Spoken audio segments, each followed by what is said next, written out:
যে কোনো উৎসব মানুষের মিলনের উৎস এবং একে অপরের সাথে পরিচিত হওয়ার অবকাশ। তাতেই এক ত্রিপুরা শ্রেষ্ঠ ত্রিপুরা এবং এক ভারত শ্রেষ্ঠ ভারত গঠনের লক্ষণ বলে জানালেন মুখ্যমন্ত্রী মানিক সাহা।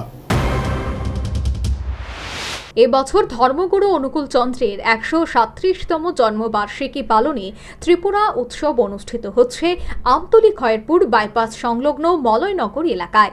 রবিবার দুদিনব্যাপী অনুষ্ঠানের আনুষ্ঠানিক উদ্বোধন করলেন মুখ্যমন্ত্রী মানিক সাহা।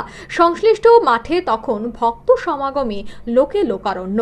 উৎসবে সামিল হয়ে অনুকূল চন্দ্রের প্রতিকৃতিতে প্রণাম জানিয়ে শ্রদ্ধা নিবেদন করলেন মুখ্যমন্ত্রী এবং যে কোনো উৎসবে মানুষের মিলনের উৎস এবং একে অপরের সাথে পরিচিত হওয়ার অবকাশ।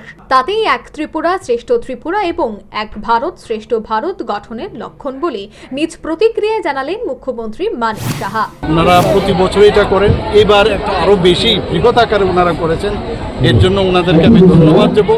এবং যারা এখানে ওনাদের ফলোয়ার্স এবং যারা বক্তবৃন্দরা এসেছেন ওনাদের আমি শ্রী শ্রী ঠাকুর অনুকূল চন্দ্রের কাছে আমি প্রার্থনা করব সবাইকে যেন আমাদের সবাইকে আশীর্বাদ করেন এবং এক ত্রিপুরা শ্রেষ্ঠ ত্রিপুরা যে গড়ার স্বপ্ন আমরা দেখেছি।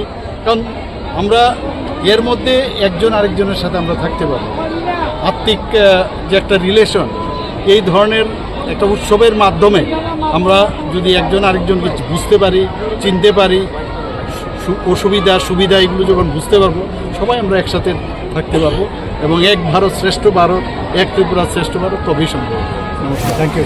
১৩৭তম জন্মবার্ষিকী পালন উপলক্ষে সংশ্লিষ্ট মাঠে অনুকূল চন্দ্র এবং তার পরিবারের সদস্যদের ছবি সংক্রান্ত একটি প্রদর্শনীর আয়োজন করা হয়েছে।